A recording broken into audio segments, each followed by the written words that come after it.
Olá, Roraima, eu sou Leôncio Monteiro e nós estamos começando mais um Papo M3 Realidades Políticas. Todas as quintas-feiras nós chegamos por aqui com informações sobre esse tema tão relevante do nosso dia a dia, mais atual do que nunca, considerando a eleição suplementar que se encaminha aqui no estado de Roraima.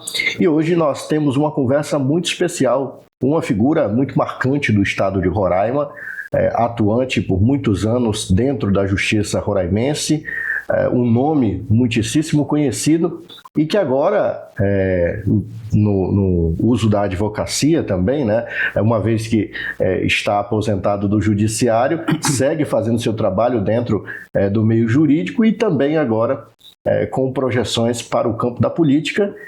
Olá, doutor Helder, seja muito bem-vindo. Olá, Leôncio. Muito obrigado pelo convite. É um prazer estar aqui, sobretudo sendo entrevistado por você, a quem eu admiro muito e respeito muito e acompanho sempre seus programas. Olha, essa recíproca é muito verdadeira, acompanho seu trabalho, sei da sua sinceridade, da integridade no trabalho jurídico e essas entrevistas são sempre uma conversa muito boa. Eu queria começar, doutor Helder, falando um pouco sobre a sua trajetória. Como é que o Helder chega em Roraima? Já chega como advogado? Já chegou como juiz? Como é que foi essa história toda? Bem, eu sou natural de Fortaleza, no Ceará. Meu conterrâneo. Nós somos conterrâneos. Ninguém é perfeito, né?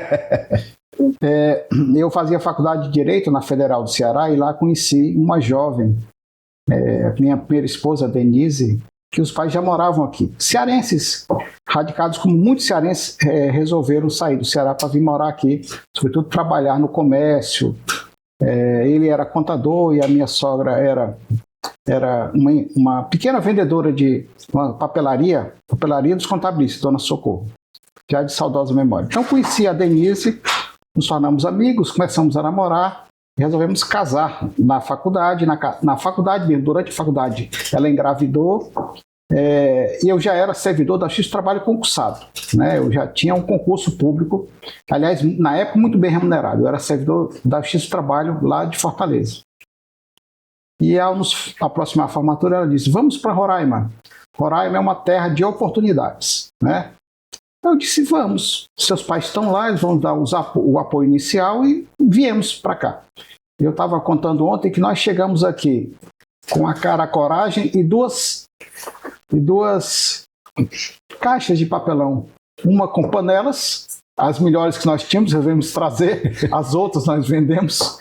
E livros. Só que uma delas chegou rasgada. Eu não sei o que se perdeu. Se perdeu livros, ou se perderam livros, ou se perderam panelas. Fomos morar na casa dos meus sogros. E eu trabalhando e ela gestando a nossa primeira filha, Tainá. Isso em que ano, doutor Helder? Isso em final de 1987, começo de 1988. Eu não tenho muito isso na memória, mas fazem 39 anos que eu vim para Roraima, né? Continuei trabalhando na Justiça do Trabalho com muita dificuldade, né? Sem ter onde morar, sem ter transporte. E depois a Denise abriu, veja, 1987, 1988, 1989, abriu concurso para a Universidade Federal de Roraima, nós fomos fazer como professores, ela para uma área e eu para outra área, passamos, concurso para professor, assumimos em março de 1990, e aí eu, servidor da Justiça do Trabalho e professor da Universidade Federal de Roraima, e aí começamos a morar, né, de aluguel. E aí, passei também no concurso para advogado da Universidade Federal de Roraima e como professor e advogado fui nomeado, por livre escolha, pelo reitor Hamilton Gondim, meu grande amigo, procurador-geral da Universidade Federal de Roraima. Então aí, servidor da Justiça do Trabalho, me exonerei, tem um episódio que eu quero contar sobre essa exoneração. Professor da Universidade Federal de Roraima e procurador-geral da Universidade Federal de Roraima. Logo em seguida, houve uma eleição, né, eu acho que foi a primeira eleição que a Universidade Federal de Roraima fez, e fez uma eleição direta para reitor e vice-reitor. O candidato a reitor na eleição direta era o professor Hamilton Gondim, o candidato a vice-reitor era eu. E fomos eleitos. E em 91 eu passei no concurso para juiz de direito do estado de Roraima, assumi em 1993 e exerci o cargo por 5 anos. Depois passei no concurso para juiz federal, em 98 assumi e exerci esse cargo de juiz federal aqui em Roraima até 2022, quando eu pedi a aposentadoria voluntariamente. E depois tem uma historinha para eu contar sobre por que eu me aposentei com 41 anos de serviços contados, né, e 59 anos de idade. É bastante tempo de serviço público, né, doutor? Muito tempo de serviço público e serviço privado. Eu comecei a trabalhar com 15 anos de idade numa loja de venda de imóveis, no escritório de uma loja de venda de imóveis, que eu adorava aquele serviço. Então, de carteira de trabalho, de serviço público, o todo foram 41 anos de trabalho. Muito tempo. Eu queria saber sobre essa história da exoneração da Justiça do Trabalho. Bom, como eu disse, eu era servidor da Justiça do Trabalho no Ceará. Vim para cá cedido para a Justiça do Trabalho aqui, onde conheci pessoas da melhor qualidade, servidores da melhor qualidade. Me lembro muito da Lourdes Lago, da Bartira, do Evandro, da Terezinha, de várias pessoas que trabalhavam lá, que eram da melhor qualidade possível. A Justiça do Trabalho funcionava onde hoje é o prédio da Justiça do Trabalho. Era uma casinha muito acanhada, mas lá eu conheci muitas pessoas de melhor qualidade. E conheci os advogados, muitos advogados eu conheci lá. E eu era bacharel em Direito. Além do juiz, eu era o único formado em Direito lá. E o juiz do trabalho, da época, sabendo que eu era bacharel em Direito, não era advogado ainda, disse, olha, você vai ficar aqui me ajudando a datilografar as audiências numa máquina manual, sim, com papel carbono e tudo. A coisa acontecendo, eu datilografando. Eu era muito bom nisso. E como ainda sou isso, o resultado, eu sou muito bom em digitação. Datilografava e depois que ele fazia as sentenças, ele escrevia no papel as sentenças e eu ia datilografar as sentenças. Né? E houve um episódio que me levou a pedir exoneração da Justiça do Trabalho. Olha, um cargo que era muito bem remunerado. Eu não me lembro qual era, mas acho que era perto de 10 salários mínimos a remuneração que eu recebia. E isso antes de ser professor. Uhum. E um dia ele escreveu uma sentença, escreveu uma palavra extemporaneamente, com X e com acento, bem grande. E eu, inocentemente, não ia datilografar aquilo, porque aquilo é um erro grave. 2 erros graves de português. Espontaneamente, a palavra espontaneamente é com S, não é com X. Uhum. E não tem acento. com o sufixo mente, não tem palavra nenhuma, exato, tem acento. Aí eu, inocentemente, cheguei até ele, excelência, com licença, bom dia, ele estava escrevendo, redigindo alguma coisa. Pois não, ele nem levantou a cabeça. Excelência, eu estou datilografando essa sentença aqui, mas eu penso que essa palavra aqui é com S e sem acento, espontaneamente. Ele não levantou a cabeça, ele disse, o senhor não está aqui para pensar. Voltei, recolhi a minha insignificância, escrevi espontaneamente com X e com acento. E no mês seguinte pedi exoneração, porque eu não devia meu cargo a ninguém. E o serviço público concursado tem essa vantagem. Você não deve o cargo a ninguém. Você passou por mérito. Pedi exoneração, no mês seguinte eu estava desempregado. E aí tive que sobreviver às custas da ajuda da minha sogra, do meu sogro, primeiros sogros, até passar no concurso de professor da Universidade Federal de Roraima. Pedi exoneração, porque o servidor público concursado está no seu lugar porque obteve por mérito. Ele não deve seu cargo a político nenhum, a autoridade nenhuma, e ele deve fazer o que é certo. Exatamente. É interessante essa perspectiva, que geralmente se tem aquela imagem de que o servidor público, por causa da subordinação direta, ou precisa aguentar certas coisas, ouvir certas coisas, quando na verdade servidor nenhum, né? Nem o trabalhador da iniciativa privada deveria ser destratado de nenhuma forma. E aí, doutor Helder, vai para a universidade, passa como no concurso para professor, depois se torna procurador da universidade, mas a carreira da justiça lhe chamou por quê? O que foi que lhe atraiu de volta para cá? Bem, no Ceará, a família Girão é uma família muito grande, muito tradicional, e ela é formada de muitos juízes e juristas. Inclusive tem um senador da República, tem, né? O Eduardo Girão, que eu chamo e ele me chama de meu primo, né? Sempre nos falamos, meu primo, como está? As famílias no Ceará são muito grandes, né? A Girão é muito grande, a família Girão é muito grande. Tem ruas, tem praças, tem tudo. Então a minha família, a família Girão é de juristas. E meu pai tem uma história também interessante, que meu pai era juiz. Ele não começou a vida como juiz, ele começou a vida como datilógrafo, empregado da seccional da Ordem dos Advogados do Brasil do Ceará. E aí casou com minha mãe muito nova, 15 anos de idade ela tinha.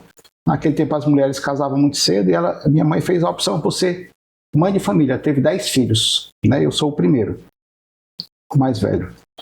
E meu pai começou a estudar para fazer concurso. Passou no concurso para juiz de direito do Ceará.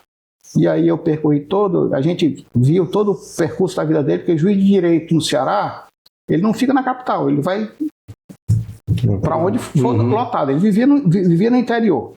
Então ele passou no concurso de juiz de direito e nesse período a gente sentiu duas coisas. Eu particularmente, como mais velho dos filhos, duas coisas. Primeiro, a ausência. O pai estava sempre ausente viajando porque era obrigado a ir para a cidadezinha do interior onde tivesse vaga. E a segunda coisa é que a vida de juiz, apesar do que as pessoas falam ainda hoje, a vida de juiz, do ponto de vista remuneratório, é uma oscilação constante. Tem períodos em que os juízes ganham bem e vivem bem, e tem períodos que os juízes ganham mal e vivem mal, né?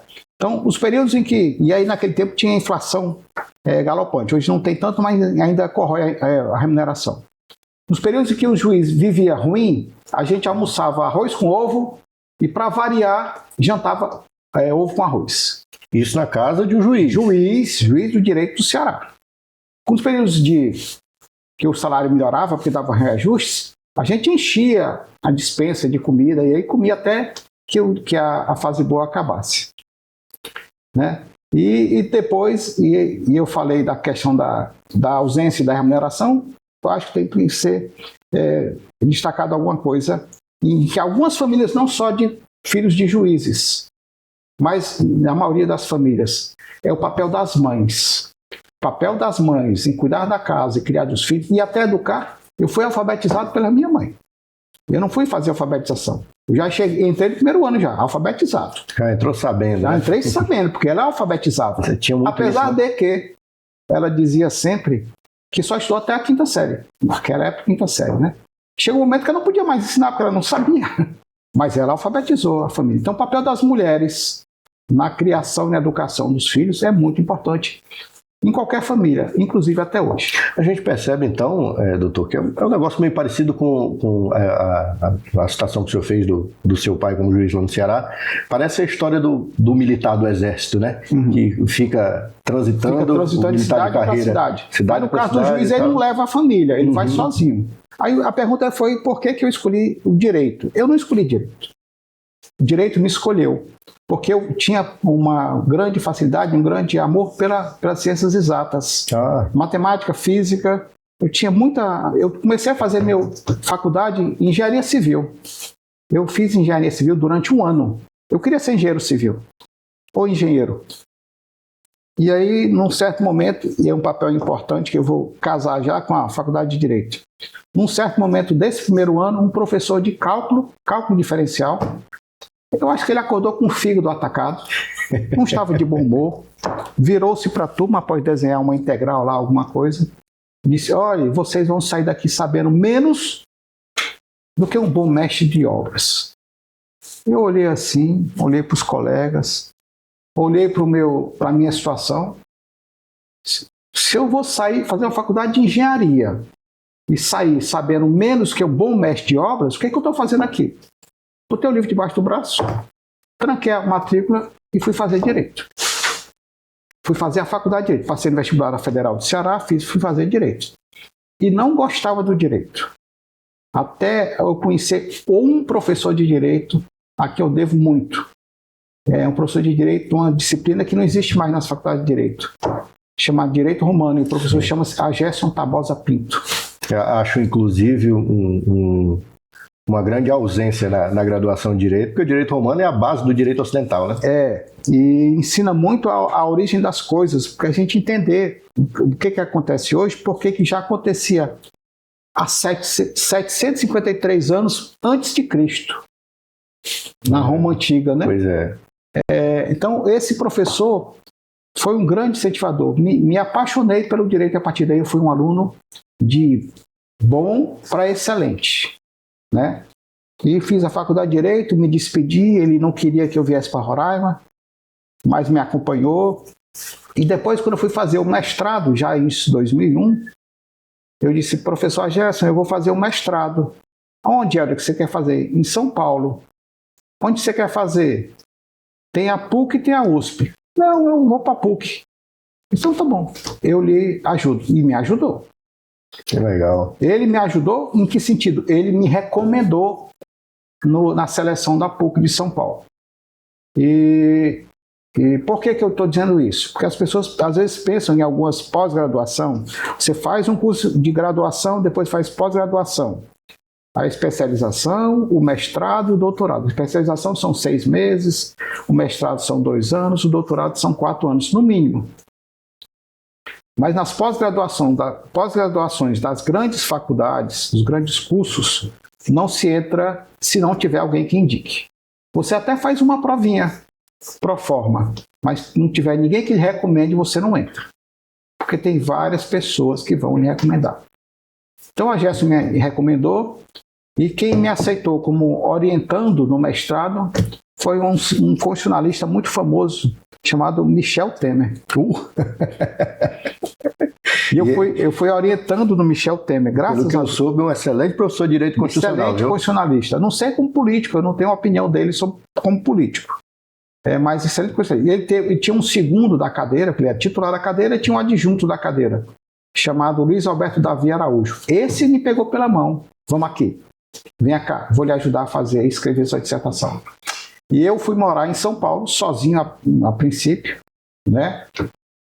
E depois minha esposa foi me acompanhar, porque disseram para ela que eu estava muito enfronhado, eu não saía do quarto só estudando, que eu ia ficar doido. Então ela foi lá morar comigo, a gente alugou um apartamento e aí tivemos uma vida de casal.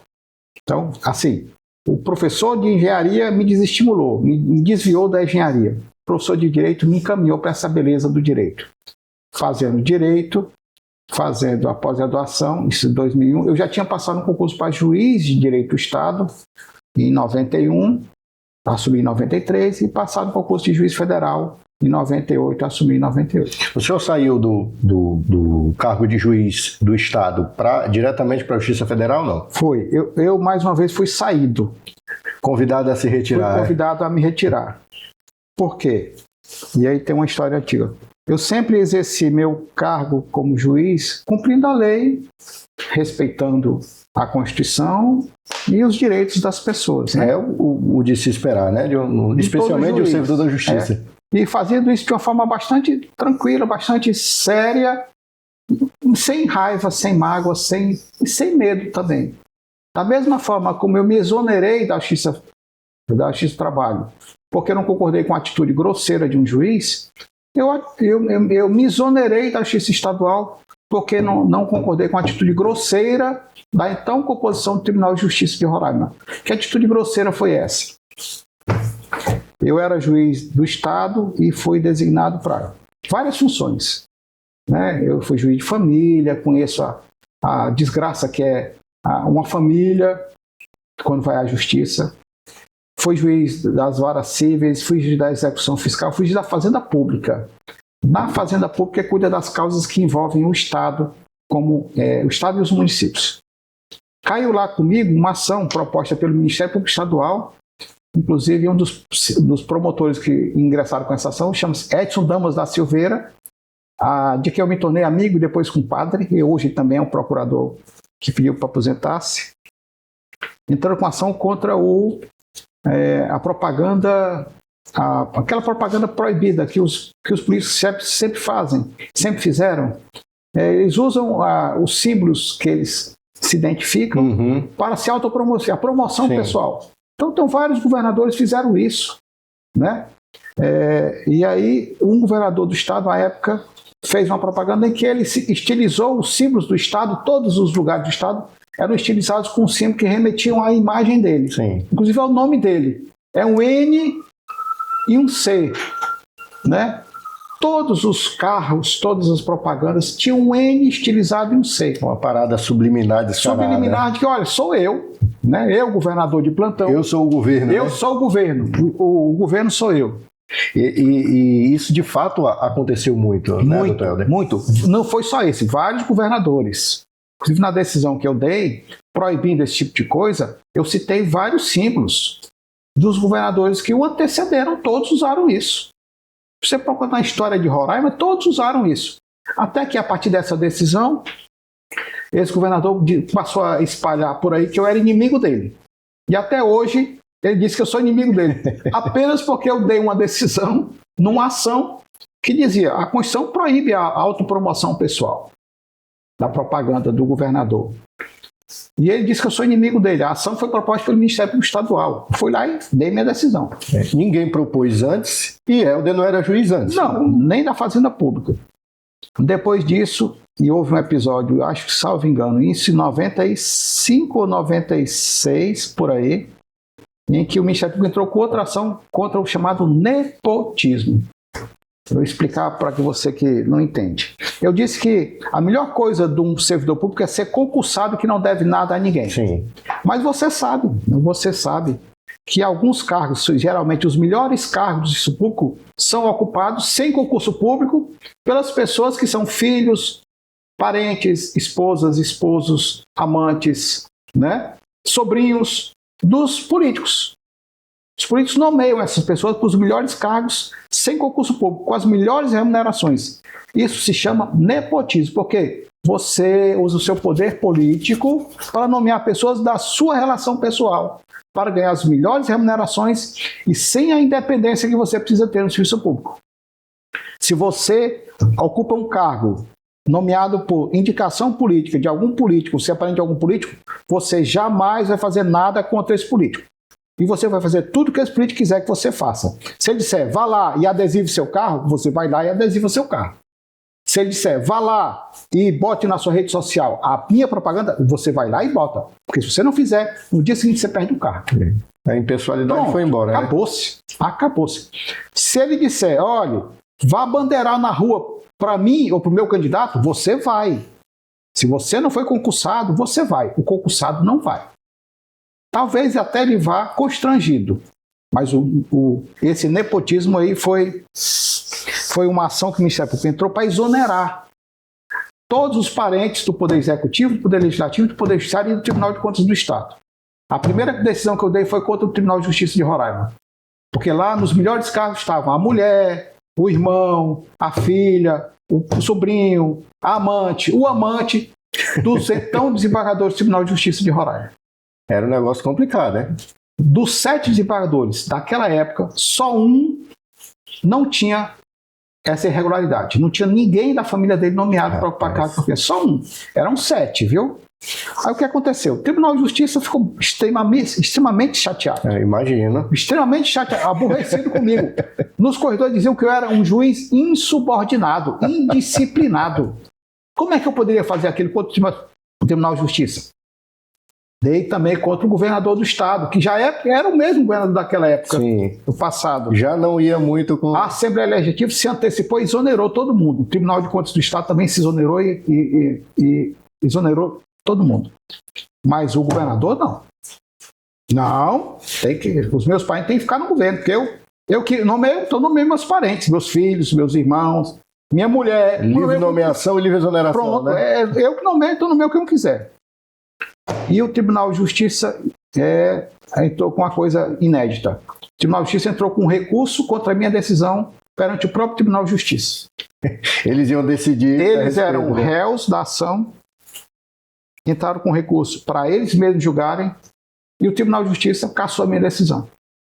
Quem cassou a minha decisão? O único desembargador que não tinha parentes nomeados. Aí o Ministério Público recorreu, foi ao Superior Tribunal de Justiça, foi ao Supremo Tribunal Federal, e essa coisa correu, e nesse ínterim, um escritório de advocacia ligado a um presidente da OAB, que eu não vou dizer o nome atual dele, um escritório de advocacia entrou com a representação contra mim, dizendo que eu era um juiz muito rigoroso, muito severo. É estranha essa observação. Eu sou cumpridor da lei. Não sou... O que seria severo diante do que se espera de um juiz? O juiz é uma pessoa que não é de muita simpatia. A gente não faz concurso para simpatia, o misto é simpatia. A gente faz concurso para juiz. Mas a gente tem a obrigação de tratar com urbanidade, com serenidade, com equidade, né? Atender todo mundo. Então, esse escritório desse presidente da OAB, que ainda está por aí, né? Entrou com a representação contra mim, dizendo que eu era isso. Muito rigoroso, muito severo. Austero demais. Aí o que é que o tribunal fez? Abriu um procedimento administrativo e me afastou do cargo de juiz de direito. Sendo remunerado. Eu fui afastado do cargo de juiz de direito, mas com remuneração. Uhum. E aí eu disse, olha, isso daí é daqui para pior. Daqui para pior. A coisa vai piorar. Vou fazer concurso para juiz federal. Aí comecei a estudar para juiz federal. Num belo dia, eu estava estudando no meu gabinete, não pegava mais nos processos, mas eu tinha um gabinete para onde eu estudava. Eu cheguei, meu gabinete estava arrombado. Tinha lá um militar do Tribunal de Justiça, a serviço, com um chaveiro tirando as chaves do meu gabinete. O que foi isso? Não, o tribunal mandou desalojar, despejar o senhor do seu gabinete. Eu disse, e pode? E pode, Charlene. Charlene está certo, Charlene.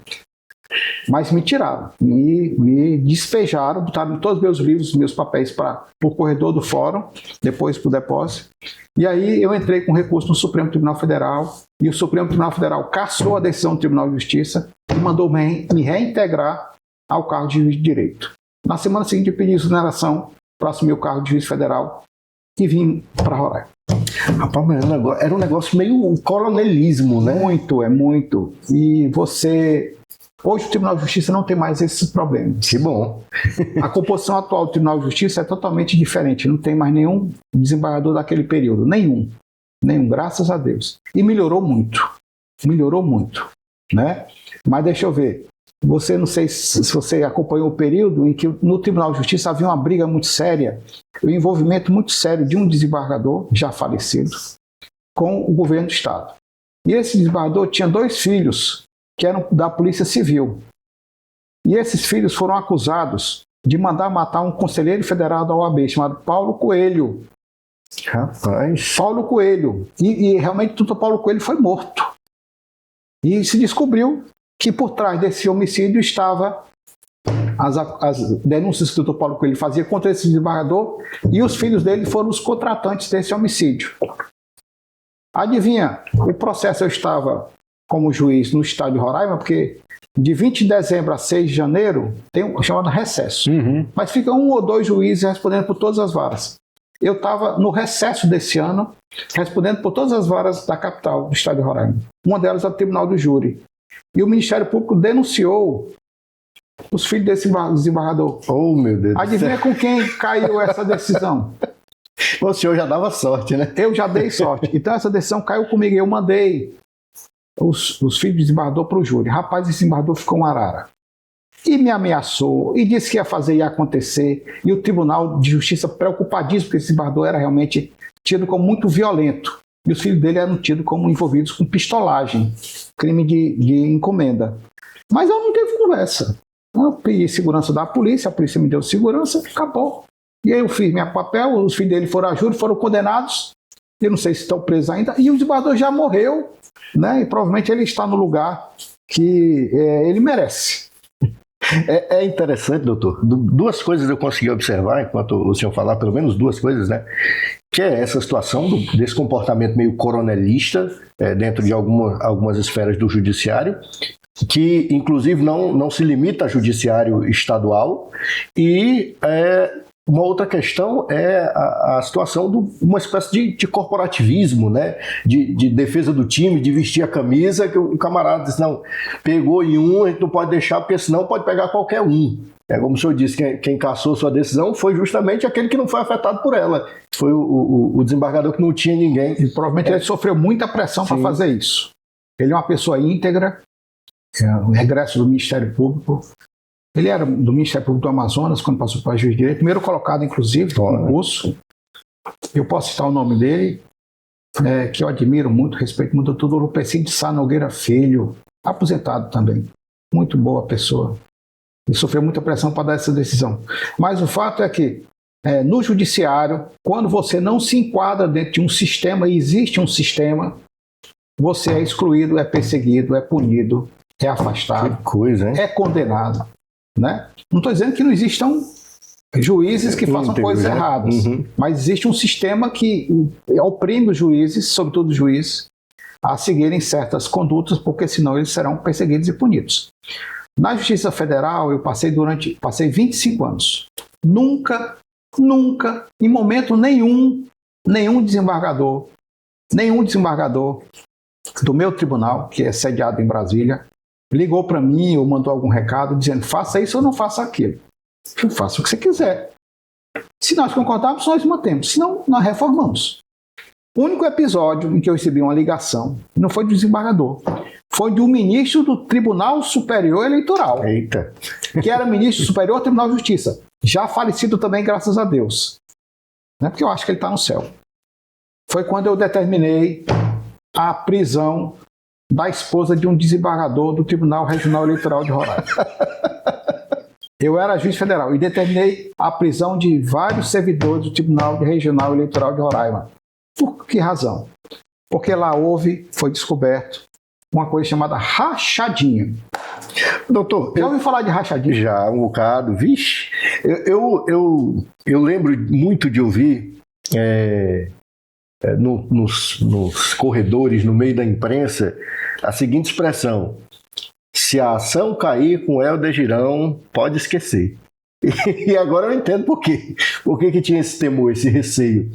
Porque o senhor era um juiz demasiadamente severo, como foi arguido aí pelo escritório de advocacia.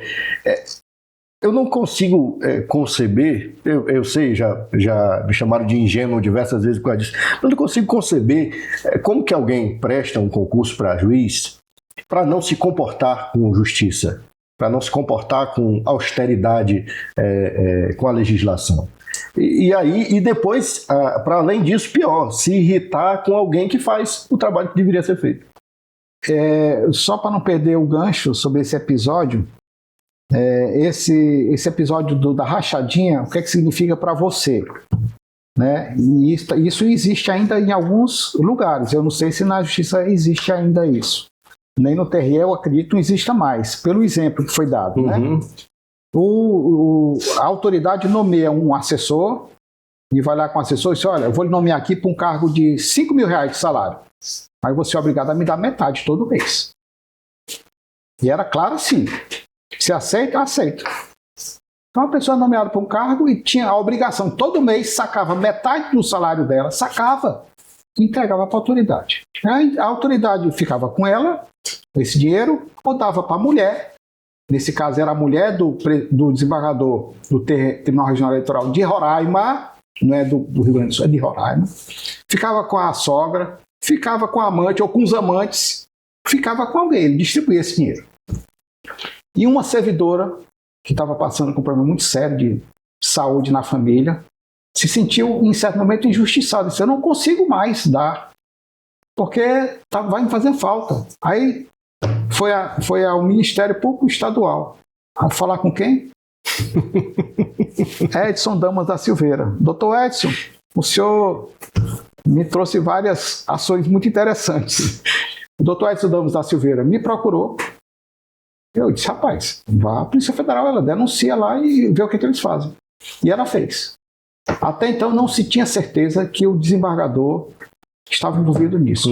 A certeza que se tinha que a mulher do desembargador e a sogra do desembargador exigiam dessas pessoas esses valores. Claramente assim: você ganha 5.000, metade é meu. Todo você saca do banco e me dá. Né? E aí vai dizendo. Aí a investigação foi evoluindo, até que em algum momento alguém disse: quem deu a ordem de fazer isso foi o desembargador. Aí o juiz não pode investigar um desembargador. O que é que eu fiz? Mandei para o Superior Tribunal de Justiça o processo. E lá, né, um ministro do Superior Tribunal de Justiça, que era do Tribunal Superior Eleitoral, me liga. O senhor me liga, falou comigo, no meu No meu telefone.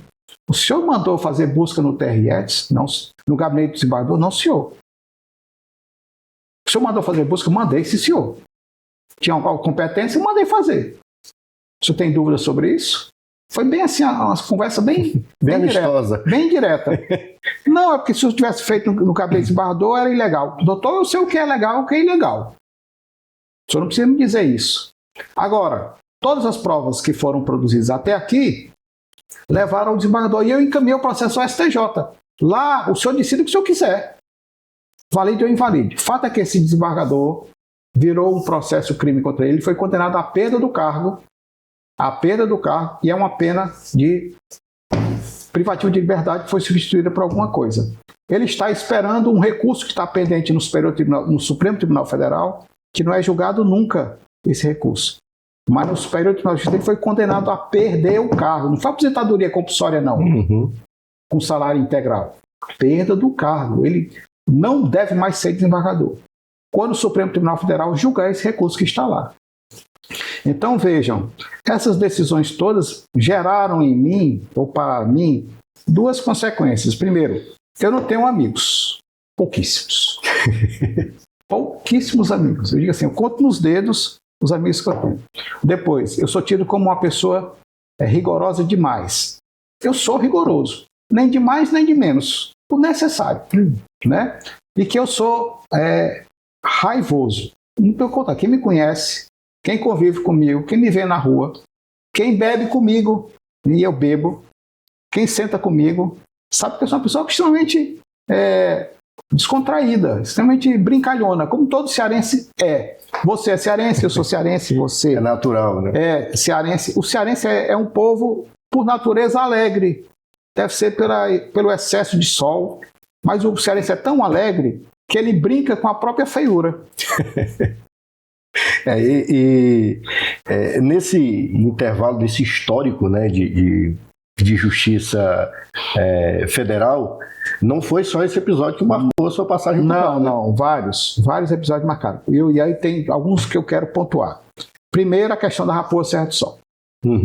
Raposa Serra do Sol foi um processo que começou em 99, lá na Justiça Federal, e caiu comigo. Não sei porquê.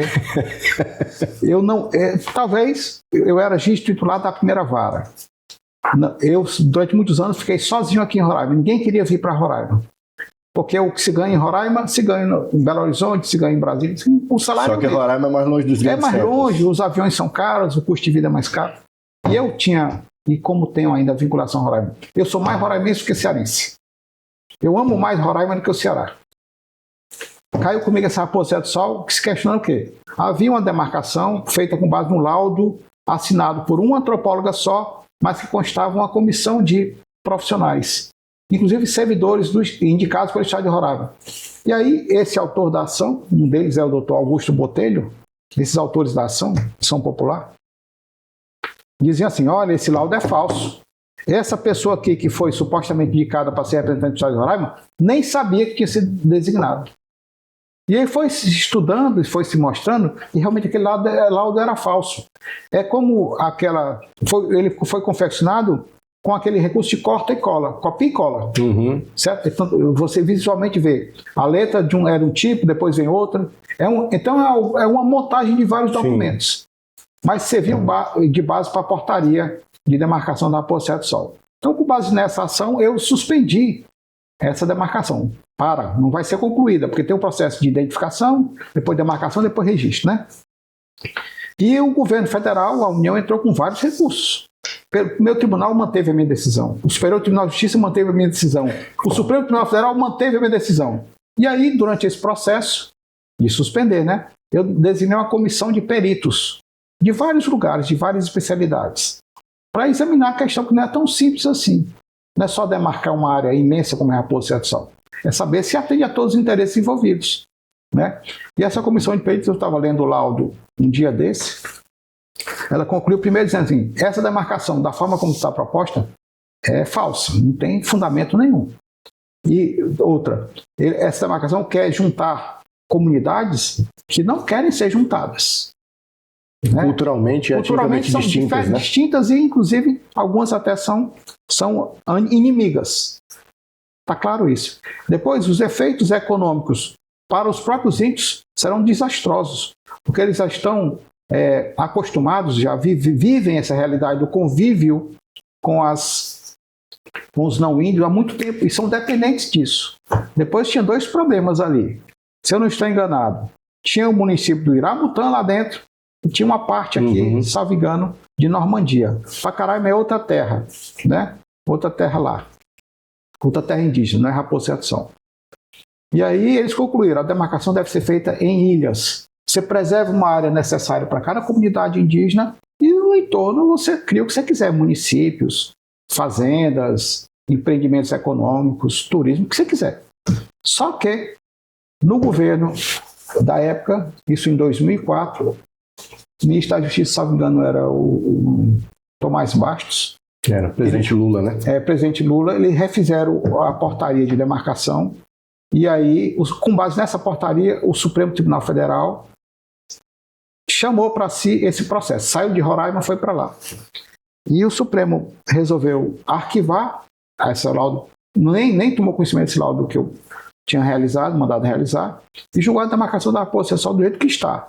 E aí você acabou com a atividade econômica lá dentro e você relegou as comunidades indígenas ao abandono ou à caridade de algumas organizações não governamentais e, eventualmente, de algum programa do governo federal. Mas a realidade das comunidades indígenas lá é muito pior do que era antes da demarcação da Raposo Serra do Sol. É claro que existe uma parte dessas comunidades indígenas muito vinculadas a uma organização chamada Conselho Indígena de Roraima, que quer a demarcação dessa forma. Porque eles continuam comandando. São eles que mandam na Raposo Serra do Sol. As outras comunidades indígenas ligadas a outras organizações indígenas que não queriam a demarcação como está, elas foram excluídas. São excluídas, não tem quase acesso a recursos públicos que as sustenham, né? Então vivem em estado de pobreza essas comunidades, né? Então a Raposo Serra do Sol foi uma coisa que eu me orgulho de ter participado, de pelo menos ter tentado dar uma solução justa. Outra coisa foi a questão das terras, a transferência das terras para o estado de Roraima. Sim. Você lembra que o estado de Roraima foi criado em 88, né, com a Constituição, mas só foi instalado em 91, com a posse do primeiro governador eleito, certo? Toda a área do estado de Roraima era a área da União ou do território federal de Roraima. Ponto. Simples assim. O estado de Roraima não tinha uma base física. E aí tentou-se aprovar várias ações, né, judiciais ou legais. Foi aprovada uma lei, a chamada Lei Marluce Pinto, né, 13 mil e alguma coisa, que transferia da União e do território de Roraima para o estado de Roraima as terras. Só que algumas organizações indígenas e o Ministério Federal foi contra essa transferência. Não pode transferir. Porque nós, eventualmente, um dia poderemos querer que isso seja terra indígena. Bom, tudo bem, o que é terra indígena é terra indígena. Agora, se no futuro vocês querem demarcar uma terra indígena, é outra questão. Hoje, as terras devem ser passadas para o estado de Roraima. E essas ações caíram comigo também, né? Eu era juiz titular da primeira vara, mas não sei se esse processo caiu na primeira ou na segunda vara. Mas só tinha eu aqui, então eu que tinha que responder por tudo. E aí eu conduzi esse processo de uma tal forma que as áreas que já eram terra indígena continuaram terra indígena. As áreas que eram reservas ambientais eram reservas ambientais. As áreas que eram assentamentos índios continuaram sendo assentamentos índios. Mas todo o resto foi passado para o estado de Roraima. Por conta da minha condição desse processo, e esse processo foi encerrado desta forma. O estado de Roraima hoje tem terras? Tem, por conta dessa ação que eu conduzi. Houve problema, e ainda há problemas nessas terras? Porque um deslocado começou a dar as terras, vender as terras como se fosse dele. Alguém que pensou que as terras do estado de Roraima eram dele, passou a vender as terras, né? Em forma irregular. Isso foi anulado. Eu anulei também essas vezes. Mas se hoje o estado de Roraima pode emitir títulos, é por conta dessa ação que eu conduzi de uma forma mais consensual possível. E a terceira coisa, tem muito mais coisas que eu queria mencionar, é a questão da imigração, né? A Defensoria Pública da União, com o Ministério Federal, entraram com ação para que obrigasse o estado de Roraima e os municípios do estado a receberem os migrantes. Eu disse, beleza, o estado de Roraima e os municípios fazem parte do Brasil. né? O Brasil é um só. Os migrantes venezuelanos e cubanos, como agora está na folha de hoje, na folha dessa semana, devem ser recebidos pelo Brasil, desde que esse esforço não seja todo, não recaia todo sobre o estado de Roraima e os municípios do estado de Roraima. Como assim? Só entram migrantes em número suficiente correspondente àqueles que forem transferidos ou interiorizados, como eles chamaram, para outros estados do Brasil. Porque senão ia acontecer o que acabou acontecendo, que Pacaraima ficou superlotado, o estado de Roraima ficou superlotado, o sistema de saúde do estado, dos municípios ficaram superlotados, o sistema educacional do estado e dos municípios ficaram superlotados com venezuelanos. Esse encargo está todo sobre o estado de Roraima. Todo ficou. Eu dei essa decisão, só entra o número de venezuelanos correspondente ao que saírem do estado de Roraima. Sim. Aí a ministra Rosa Weber, do Supremo Tribunal Federal, suspendeu essa decisão e a imigração está dessa forma aqui. Mas até então, a migração era para ser assim. Se saem 1.000 venezuelanos de Roraima interiorizados, só podem entrar 1.000. Não pode entrar 10.000 para sair 1.000. Porque senão 9.000 ficam no estado de Roraima. Exato. Sobrecarregando Roraima. Então essas 3 decisões me marcaram profundamente e eu me orgulho da forma como eu conduzi, da melhor forma possível. Com tranquilidade, cumprindo a lei, cumprindo a Constituição, sem nenhum xenofobismo, sem nenhuma discriminação, sem rancor, sem raiva. Era uma questão muito lógica, né, doutor? Porque a gente não... muito embora a gente tenha uma onda migratória contínua no mundo, especialmente agora nas últimas 2 décadas, ainda assim nenhum país recebe indiscriminadamente as pessoas, independente de seu território e independente do quantitativo populacional. É preciso haver um regramento nisso, porque afinal a gente não sabe como essas pessoas estão entrando, em que condições elas vêm de seus países. Por exemplo, nós tivemos um surto de sarampo na Venezuela que afetou o estado de Roraima por causa da falta de controle na fronteira. O processo de vacinação poderia acontecer direto ali na entrada. Outra questão, sistema prisional. A criminalidade aumentou e muito. Organizações criminosas da Venezuela adentrando no território brasileiro por causa disso. Não, nada além da lógica, né, da racionalidade, toda essa questão. Mas aí, depois de toda essa trajetória, que envolve muitos outros eventos, como o senhor bem destacou, o Helder decide aposentar da justiça. É bom que você decidi me aposentar por livre e espontânea vontade. Eu não fui aposentado, eu não fui punido por nada. Eu pedi aposentadoria. Por quê? Porque eu entendi que o sistema, a partir do Supremo Tribunal Federal, me exigia condutas que eu não concordava. O Supremo Tribunal Federal é o tribunal mais importante do país. Ele tem uma história centenária. Eu respeito muito o Supremo Tribunal Federal. Mas houve um aparelhamento do Supremo Tribunal Federal com a indicação de alguns ministros que não merecem, não estão à altura do cargo que ocupam de ministro do Supremo Tribunal Federal. E tem trazido para o Supremo Tribunal Federal um descrédito imenso. A população já sabe quem é o Supremo Tribunal Federal e desacredita no Supremo Tribunal Federal, o que é muito ruim. Nós precisamos acreditar, precisamos conhecer o Supremo Tribunal Federal e acreditar no Supremo Tribunal Federal. Precisamos acreditar na justiça. Mas essas pessoas, que eu não vou dizer o nome agora, porque eu posso ser, inclusive, punido ainda por eles, que ainda estão no poder, né? Essas pessoas aparelham o Supremo Federal para tomar decisões que lhes interessam. Por exemplo, se aqui um estado distante como Roraima, vamos imaginar, tem 2 candidatos. Um deles é meu conterrâneo, militou no mesmo partido de esquerda que eu militei. E o outro é um roraimense, nascido em Roraima, né? Que é vinculado a um partido liberal. E os 2 querem disputar o cargo de governador temporário do estado de Roraima, eu inviabilizo a candidatura de um. Preciso dizer não? Não. Simples assim. Toda a jurisprudência da Justiça do Brasil, inclusive do Supremo Tribunal Federal, dizia que em eleições suplementares a desincompatibilização não pode seguir a regra geral da lei complementar, porque ninguém sabe quando vai acontecer a eleição suplementar. A eleição suplementar pode acontecer 6, 3 ou 9 meses antes. É imprevisível. É imprevisível a data que ela vai acontecer. Mas então, assim, por conta desse aparelhamento e dos escândalos que todo mundo sabe por aí, né, eu resolvi me aposentar. E eu disse uma coisa, eu fui professor durante muitos anos e fui criticado muitíssimo quando eu disse isso em sala de aula. Eu disse, quando eu entrei na magistratura, eu tinha muita esperança e pouca experiência.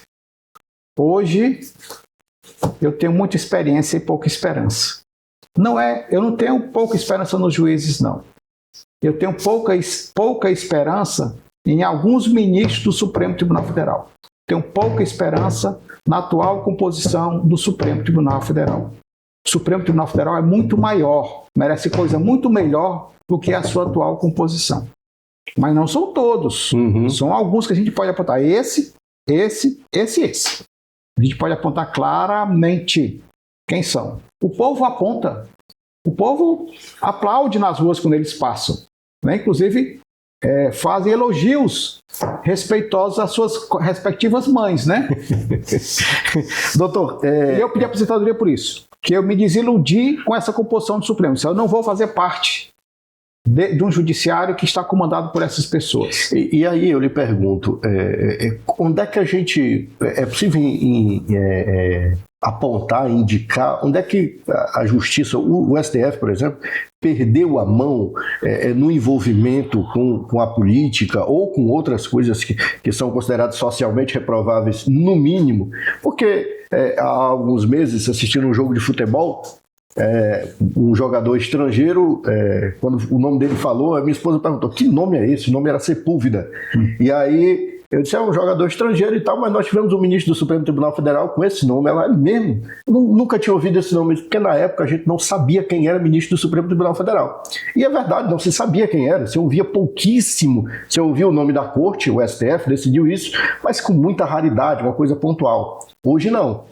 Hoje a gente sabe o nome dos 10 ministros, o histórico de carreira, a gente sabe quem foi que passou em concurso para juiz federal, quem passou para juiz estadual, quem foi indicado depois de ser advogado de partido sem conseguir passar em concurso nenhum. Então, por que o Supremo perdeu a mão ou onde o Supremo perdeu a mão? O Supremo não tem culpa disso. O Supremo, é muito maior do que todos os ministros corte, que estão na sua bancada agora. Mas houve vamos dizer assim, um ambiente favorável, não sei a palavra que eu possa usar, um ambiente que levou a essa situação atual, em que presidentes da República tiveram a oportunidade de nomear vários ministros para o Supremo Tribunal Federal do mesmo, assim, seguidamente. Houve um momento em que havia 8 ministros, 8 dos 11, são 11, atualmente tem uma vaga aberta. 8 dos 11 ministros são ligados a esses dois governos, Dilma e Lula. Ponto. Acabou. Houve uma conjuntura, quer dizer, uma circunstância que levou essas pessoas a nomearem. E essas pessoas que nomearam, não nomearam exatamente as melhores pessoas para o Supremo Tribunal Federal. Quase 20 anos, né? Nomearam pessoas que, como disse, não estão à altura do cargo que ocupam. Diminuem a cadeira em que sentam, né? Um deles, por exemplo, como você mencionou aqui, fez 2 vezes concurso para juiz e nunca passou. E foi ao STF sem mestrado. Sem nenhuma pós-graduação nem nada, só porque foi advogado do partido e foi advogado geral da União. Foi nomeado. Veja, e outro ministro que foi recentemente nomeado, inclusive, recente não, mas que está na evidência agora, ele foi nomeado e manteve o estágio de advocacia funcionando através da esposa. E a esposa recebe, dizem que, por enquanto, 129 milhões estão comprovados, mas tem 50 milhões ainda que ainda estão para aparecer. Né? 129 milhões mais 50 milhões para advogar. Né? O marido sendo ministro supremo. E isso não acontece nada.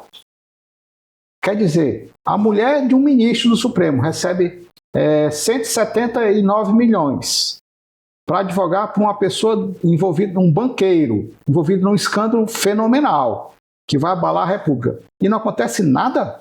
Deixa eu lhe perguntar, doutor, eu abri um parênteses aqui, porque uma vez eu comentei isso e alguém me disse, não, isso é extremamente comum.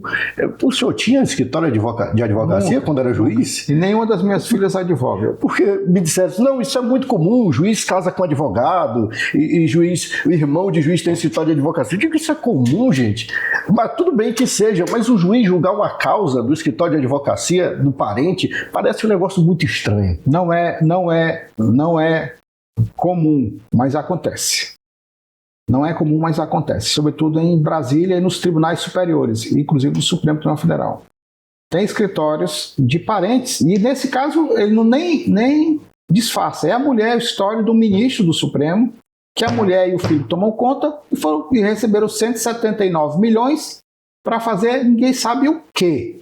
Ainda não apareceu o que as pessoas fizeram. Não é uma definição, né? Um negócio de compliance olha, ali, mas... Eu fiz uma peça tal, eu fiz uma defesa tal, eu fiz um recurso tal. Não aparece, não existe. Isso é lobby. Um lobby, enfim, a atividade de lobby não é em si ilegal. Mas quando você não produz nada, só para receber o dinheiro, para influenciar provavelmente, e ninguém toma nenhuma atitude. Nem o próprio Supremo Tribunal Federal toma nenhuma atitude quanto a esse fato. É gravíssimo. Esse fato é gravíssimo. Outro ministro é sócio de um resort. Eu não sei nem o que é resort, nem se eu passei na frente de um resort. E tem os irmãos que não sabem nem que são sócios desse resort e recebem investimento desse mesmo banqueiro ou de outros banqueiros. Um, inclusive, vivia uma condição bem paupérrima, né? Muito humilde. A gente vê a casa dele, caindo as pessoas ali. Mas e não acontece nada no Brasil. Eu vou fazer parte desse judiciário? Não vou fazer. Me aposentei. Você deve saber, eu, na eleição passada, me candidatei a senador da República, sim, porque entendi que o Senado é a solução institucional para barrar os ministros do Supremo Federal que desonram a cadeira através do processo de impeachment de ministro supremo. Só um Senado independente pode fazer isso. Mas não, por várias circunstâncias, não consegui ser eleito nem obter a quantidade de votos necessários. O sistema político também me barrou. Né?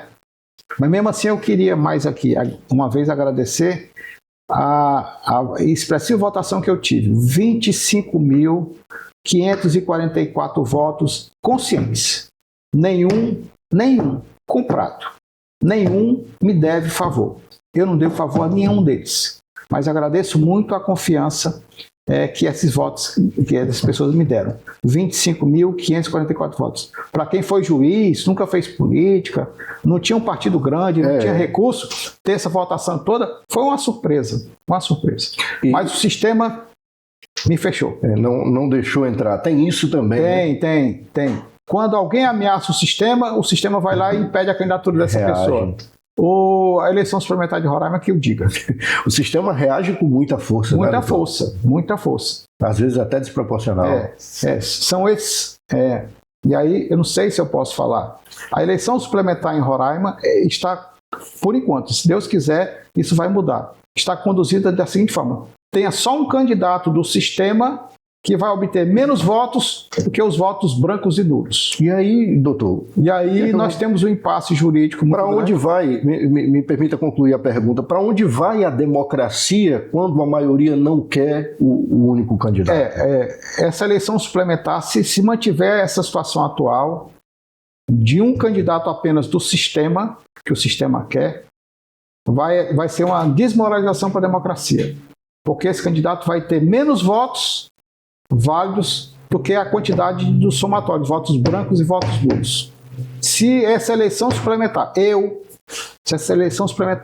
acontecer apenas com esse candidato do sistema, se o candidato que é contra o sistema não puder concorrer ou não tiver os votos computados, se a eleição, eu insisto, ocorrer desta forma, apenas com o candidato do sistema, eu votarei nulo. E aí, doutor, do ponto de vista jurídico, isso tem reflexo? A Justiça Eleitoral certamente será ajuizada mais uma vez, né? Certamente essa eleição vai para o tapetão, né? Ou seja, o terceiro turno da eleição, porque é inconcebível no regime democrático, sobretudo no regime onde os candidatos majoritários, né? Majoritários são quem? Prefeito, senador e governador. O candidato a governador que obtiver menos que o somatório de votos válidos ele é um candidato eleito ilegitimamente. E a Justiça Eleitoral vai ter que decidir sobre essa validade dessa eleição. Ou seja, essa eleição suplementar vai continuar sob júdice. Porque será, inclusive, do ponto de vista jurídico, uma aberração. Como é que você vai empossar um candidato que teve menos votos válidos do que o somatório dos votos brancos e nulos? Porque nós temos aquela regra, né? Não, eu creio que nós não temos ainda um precedente sobre isso. Ou seja, alguém que já julgou isso. Aquela regra que diz, os candidatos majoritários, exceto para senador, em algumas capitais, né, com mais de 200 mil habitantes, só são considerados eles se obtiverem a maioria dos votos válidos. Sim. Se não obtiver a maioria dos votos válidos, vai para o segundo turno. Não é isso? Sim. Segundo turno. Ora, mas se a pessoa, no primeiro turno, ele concorrendo com ele mesmo, a maioria tem menos votos do que os votos brancos e nulos, ele é um candidato derrotado. Essa é um parte candidato derrotado. Pois é, essa parte não fica muito clara. Porque, tecnicamente, ele teve a maioria de votos válidos, mas esses votos válidos são menores do que o somatório dos votos brancos e nulos. Ou seja, ele não tem legitimidade democrática para ser empossado. Tem previsão legal disso, mas não tem histórico de acontecer. Não tem, né? eu não conheço precedente. Como eu disse, eu tô advogando ainda, mas me abstenho de advogar na Justiça Eleitoral. Né?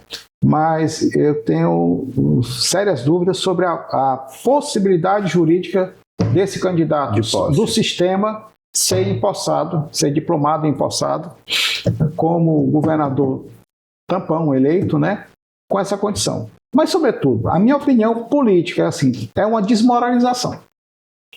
Eu, na situação dessa pessoa, pedia para sair.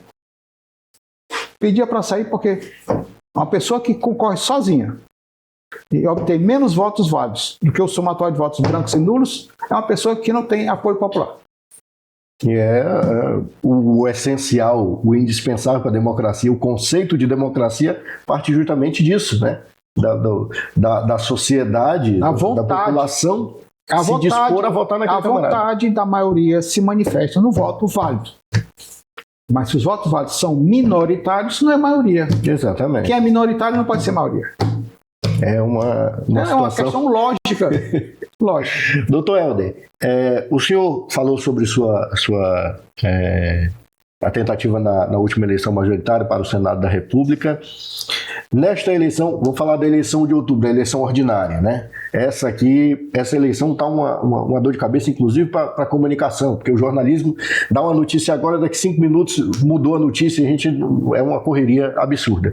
Mas para a eleição ordinária, neste ano de 2026, o senhor pretende dispor o nome mais uma vez para a sociedade roraimense? Sim, eu me filiei ao Partido Liberal, PL, porque encontrei no PL a identidade que diz respeito aos meus valores, né?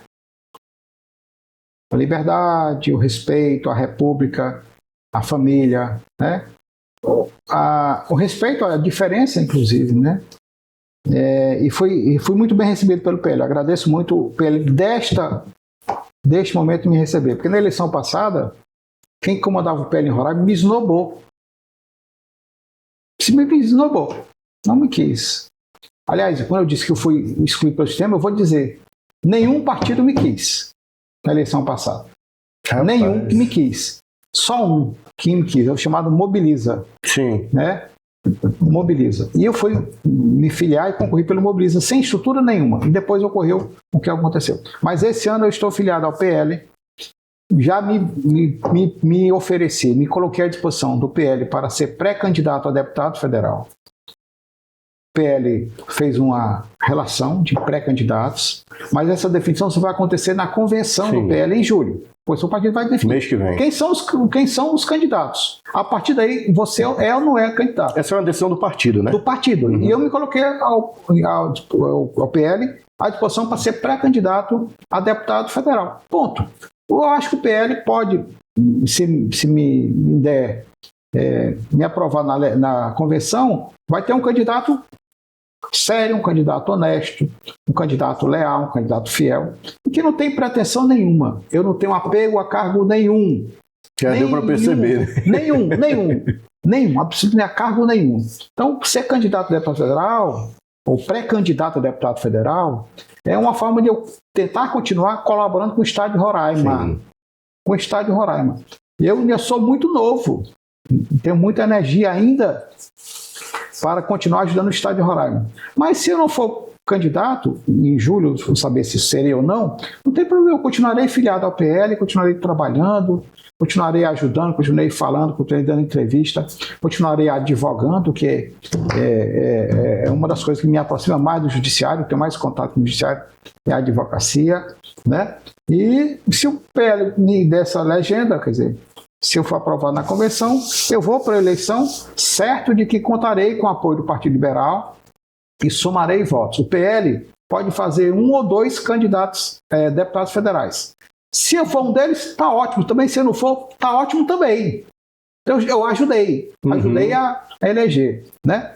O PL vai definir o seu candidato a senador. Eu não sei quem será ainda. Cogita-se ainda do Nicolete, cogita-se de um terceiro que vem de fora, eu não sei. Eu não falo pelo PL, eu apenas sou um filiado ao PL. Sim. E me coloco à disposição para ser pré-candidato a deputado federal. Na Câmara Federal, eu penso que eu possa continuar ajudando, se eu for eleito, evidentemente, uma cogitação, se eu for eleito, continuar ajudando o Estado de Roraima, com seriedade, com honestidade, com integridade. E vou lhe dizer uma coisa muito interessante de um episódio da eleição passada. Sim. Eu estava almoçando com um grupo de pessoas num município do interior do estado de Roraima, e dentre essas pessoas que estavam almoçando tinha um pequeno empreiteiro que ele contava: olha, aqui no município foi construída uma ponte de madeira. A empresa que ganhou essa licitação aqui no município recebeu 2 milhões de reais. A empresa me contratou e eu fiz a ponte e recebi 50 mil reais. E ele perguntou: e onde é que foi o dinheiro? É isso. É lastimável. É isso que faz com que o município, o Estado e o Brasil sejam tão pobres. É a corrupção. É a corrupção. É uma loucura. Institucionalizada. Se não tiver alguém que não se corrompa, ou que aponte a corrupção, ou que combata a corrupção, ou que decida contra a corrupção, o Brasil não tem jeito. Olha, doutor Helder, analisando seu histórico aqui, pensando, cogitando junto com o senhor, né, dessa possibilidade de integrar a bancada de Roraima no Congresso Nacional, não sei se o senhor conseguirá fazer muitos amigos por lá também, né?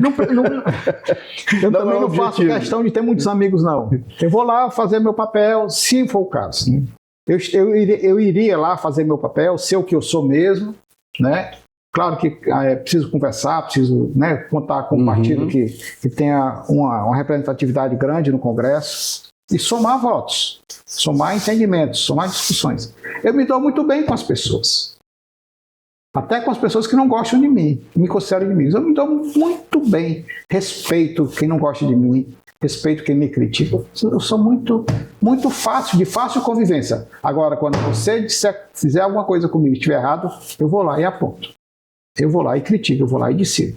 Não tenho conversa, não tenho medo. Se eu tivesse medo de cara feia, viu, Leôncio? Viu, meu amigo? Se eu tivesse medo de cara feia, eu não me olhava no espelho todo dia de manhã. Doutor Helder, eu quero lhe agradecer pela participação com a gente aqui, por esse histórico. Primeiro, eu quero lhe agradecer pelo tempo de serviço ao povo brasileiro. Na Justiça do Trabalho, como juiz estadual aqui em Roraima, como juiz federal, todo esse trabalho que o senhor desempenhou durante todos esses anos no serviço público na Universidade Federal, com certeza foi uma contribuição grandiosíssima e o Estado de Roraima tem muito a lhe agradecer. É um serviço árduo, como o senhor disse, em determinado momento até arriscado, perigoso, mas é um serviço necessário e a gente precisa assim, de pessoas corajosas que estejam dispostas a fazer esse trabalho, a se abnegarem em muitos cenários, pelo bem público, pela legalidade, que é algo que está em escassez na atualidade. Então, muito obrigado por todo esse trabalho prestado e muito obrigado por essa conversa aqui tão satisfatória, trazendo esse histórico da sua vida, o histórico junto do estado de Roraima também, e que a gente possa ter outras conversas dessa aqui. A gente já deixa pré-agendado próximas conversas como essa para falar um pouco mais sobre essa possibilidade de trajetória política. Leôncio, eu queria agradecer também essa oportunidade de estar aqui e falar e dizer que também você é um exemplo para mim. Eu acompanho a sua vida também. Obrigado. É um exemplo, né, de jornalismo, de pessoa, de pai. E eu queria encerrar essa fala lembrando um episódio que me marca, e toda vez que eu falo desse episódio eu choro. E já vou começar a chorar.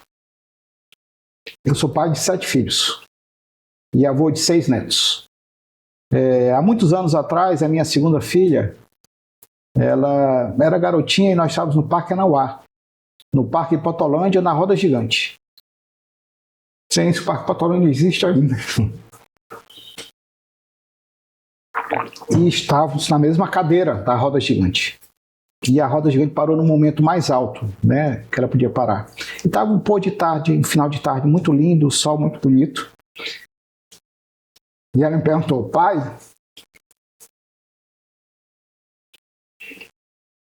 quando eu crescer, isso aqui vai existir? Ela estava perguntando sobre o Parque Anauá, sobre o Parque Potolândia. Ela é mãe de 3 netos meus hoje. E eu fiquei pensando, olha, eu cheguei aqui em Roraima, no ponto mais baixo da Roda Gigante. E hoje estou no ponto mais alto dessa Roda Gigante. O que é que eu posso fazer pelos meus filhos, pelos seus filhos e pelos seus filhos? Ainda pelo estado de Roraima. O que é que eu posso fazer por eles? E é isso que tem me animado a vida inteira e vai me animar até quando Deus permitir. É isso aí, Dr. Helder. Muito obrigado pela participação conosco aqui nesse papo M3 Realidades Políticas. Quero presenteá-lo com uma lembrança nossa aqui para ficar na memória. Essa já foi uma conversa certamente muito memorável e, se Deus quiser, uma próxima oportunidade a gente conversa. Muito obrigado mais uma vez. Obrigado, Deus abençoe a todos.